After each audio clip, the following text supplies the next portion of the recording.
ये गवर्नमेंट की तरफ से ऑर्डर आना मुझे लगता है कि ये मतलब एज अ कश्मीरी मुझे लगता है एज अ कि ये जो लोगों का जो भरोसा है उन पे क्या गुजरी होगी, मैं उसका अंदाजा नहीं लगाना चाहती।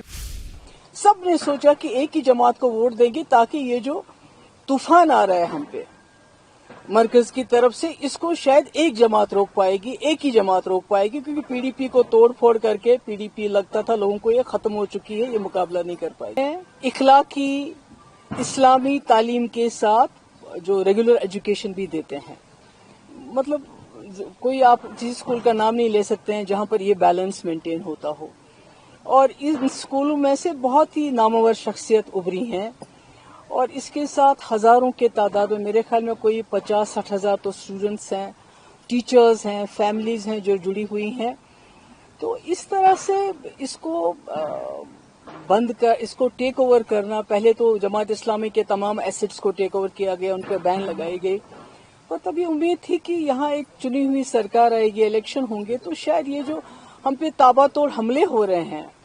हमारे तशक्कुस, हमारे हर इदारे पे, तो कहीं ना कहीं उसको वो रोकने में कामयाब हो जाएंगे। और शायद यही वजह है कि लोगों ने नेशनल कॉन्फ्रेंस को तकरीबन 50 सीटें दी, पार्लियामेंट में 3 मेंबर पार्लियामेंट दिए लद्दाख को लेके। तो पर अफसोस की बात है कि बजाय इसके कि वो इस चीज को रोके, तो ये गवर्नमेंट की तरफ से ऑर्डर आना मुझे लगता है कि ये मतलब एज अ कश्मीरी मुझे लगता है एज अ कि ये जो लोगों का जो भरोसा है उन पे क्या गुजरी होगी, मैं उसका अंदाजा नहीं लगाना चाहती, क्योंकि पिछले इलेक्शन में तमाम लोगों ने अपनी आइडियोलॉजी से बालातर उठ के, चाहे वो जमात इस्लामी थे, चाहे अहले हदीस थे, चाहे एम्प्लॉयज थे, चाहे टीचर्स एसोसिएशन थी, चाहे नौजवान थे, सब ने सोचा कि एक ही जमात को वोट देंगे ताकि ये जो तूफान आ रहा है हम पे मरकज की तरफ से, इसको शायद एक जमात रोक पाएगी, एक ही जमात रोक पाएगी, क्योंकि पीडीपी को तोड़ फोड़ करके पीडीपी लगता था लोगों को ये खत्म हो चुकी है, ये मुकाबला नहीं कर पाएगी। तो ऐसे में ये होना, और अभी आपने देखा कुछ देर पहले जो हमारी उर्दू जबान है, सरकारी दफातर में से उसको तकरीबन खारिज किया जा रहा है। हमारी किताबों, हमारे जो सिलेबस है, जो करिकुलम है, उसमें जो है हमारे शेखुल आलम रहमतुल्लाह अलैह हैं, या हमारे अल्लामा इकबाल साहब हैं, या इसी तरह जो हमारे आगा शाहिद साहब हैं, उनको बिल्कुल उससे अलग किया जा रहा है। तो सरकार जो है खामोश है, और इस बार तो सरकार हिस्सा बन गई है। आपको याद होगा 2016 और 17 में जब यहाँ बहुत हालात खराब हुए, पथराव रोके ना रुके, दिल्ली से इतनी बड़ी टीम आ गई, बड़े बड़े मिनिस्टर्स की, बड़े बड़े पॉलिटिशियंस की, और हुर्रियत के दरवाजों पे गई कि आप दरवाजा खोलिए, हमसे बात कीजिए, दरवाजे बंद कर दिए, यानी इतने हालात खराब थे। उस वक्त मेरे ऊपर बहुत प्रेशर आया था कि आप जमात इस्लामी को डाउन कर लीजिए, बैन कर लीजिए, इनको पीएसए लगा लीजिए, इनके एसेट सीज का जो अब हो रहा है, जो इस वक्त की सरकार इस वक्त कर रही है। मगर मैंने सोचा कि अगर मैं अपने ही लोगों पे बिला वजह इस किस्म की कार्रवाई, या तो कोई सबूत हो कि भाई इस वक्त ये कुछ ऐसा कर रहे हैं तो आप कोई एक्शन लोगे, मगर सिर्फ इनकी आइडियोलॉजी की वजह से किसी ने जाके दिल्ली में चुगली खाई थी कि भाई वहां जो भी कुछ कर रहे हैं वो जमात इस्लामी के लोग कर रहे हैं, जो पथराव हो रहा है, जो मुल्क के मुखालिफ जो मुहिम चल रही है, वो सब जमात इस्लामी। पर मैंने उस वक्त स्टैंड लिया, जैसे मैंने कुठवा में स्टैंड लिया। हालांकि मेरे पास अक्सरियत नहीं थी, हम पीडीपी बीजेपी सरकार में बने हुए थे। आज नेशनल कॉन्फ्रेंस के पास अपनी अक्सरियत है, उसके बावजूद वो इस किस्म के फैसले करती है। मुझे लगता है ये अफसोस के लायक है, और इसके बारे में क्या कहूँगा। वैसे तो लोग कहते हैं कि कहीं न कहीं नेशनल कॉन्फ्रेंस और जमात इस्लामी का पुराने वक्त से चल रहा है कि जब शेख साहब मरहूम 77 में आ गए, उसके बाद जमात इस्लामी वालों के साथ क्या किया गया, किस तरह इनके घर चलाए गए,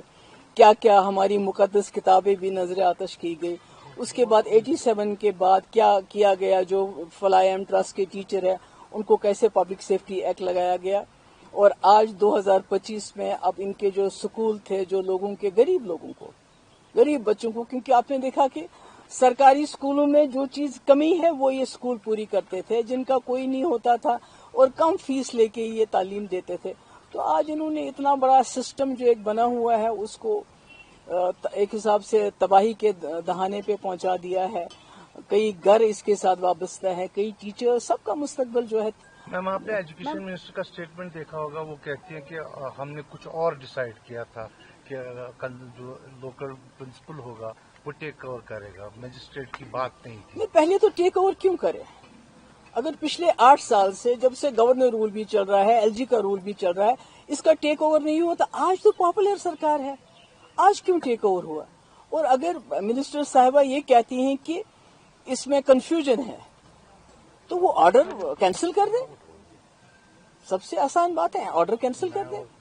کہیں یہ غلط آرڈر ہے, میں اس کو کینسل کر دیتی ہوں, وہ تو منسٹر ہے نا. تو اس طرح میں سمجھتی ہوں کہ لوگوں کے جذبات کے ساتھ کھلواڑ کرنا, لوگوں کی زندگیوں کے ساتھ, خاص کر ہمارے ایجوکیشن سسٹم کے ساتھ اس قسم کا کھلواڑ کرنا, میں سمجھتی ہوں یہ بہت ہی برا ہے. میم, بی جے پی نے ویلکم کیا ہے اس اسٹیپ کو, بولا ہے کہ جو بچے ہیں ہزاروں میں جو بچے پڑھ رہے تھے ان سکولز میں وہ سیپریٹسٹ انفلوئنس سے بچ جائیں گے. لیکن میں نے آپ کو کہا کہ بی جے پی نے میرے وقت میں بھی جب میں ان کے ساتھ الائنس میں تھی بہت دباؤ ڈالا اور ٹاپ لیول سے مجھ پہ دباؤ آیا کہ آپ جماعت اسلامی کے اوپر کریک ڈاؤن کر لیجئے, بین کر لیجئے, ان کو PSA لگائیے. اور بی جے پی کی آئیڈیالوجی اور NC کی آئیڈیالوجی میں کچھ تو فرق ہونا چاہیے. یہ تو لگتا ہے کہ ایک ہی پیج پہ they are on the same page as far as this is going on. ہم سجاد لون نے کہا ہے اصلی ٹیم میں تو NC ہے. خیر وہ اس پہ میں I don't want to comment. آپ کو لگتا ہے کہ ایجوکیشن منسٹری کی سہمتی تھی اس آرڈر میں, جس طرح سے ڈینائل موڈ پہ ہے آج؟ اگر نہیں ہے تو وہ آرڈر ریسائن کر لے, کینسل کر دے آرڈر, نیا آرڈر نکالے کہ ہمارا کوئی ارادہ نہیں ہے ٹیک اوور کرنے کا یا اس میں انٹروین کرنے کا, کر لیں تو دودھ کا دودھ اور پانی کا پانی ہو جائے گا. میں تو ریکویسٹ کروں گی سکینہ ایتو جی سے کہ آج اپنے لوگوں کے لیے کھڑے ہو جائیے. یہ ایک جماعت اسلامی کی بات نہیں, FAT کی بات نہیں ہے. آج آپ نے یہ کام کر دیا اور دلی والوں کو خوش کرنے کے لیے, کل کچھ اور کریں گے. ارے میں تو ان کے ساتھ میں نے کام کیا ہے, مگر اس کے باوجود اتنا پریشر آنے, میں نے سب کچھ داؤ پہ لگایا, مگر میں نے کہا میں یہ غلط کام نہیں کروں گی, چاہے کٹھوا ہو چاہے جماعت اسلامی کا ایشو ہو. تو یہ تو بہت برا ہے. 50 سیٹیں ہو کے بھی اگر وہ اس طرح کام کریں گے, اپنے لوگوں کے خلاف جائیں گے, بی جے پی کے ایجنڈے کو امپلیمنٹ کریں گے, تو مجھے لگتا ہے یہ افسوس کی بات ہے.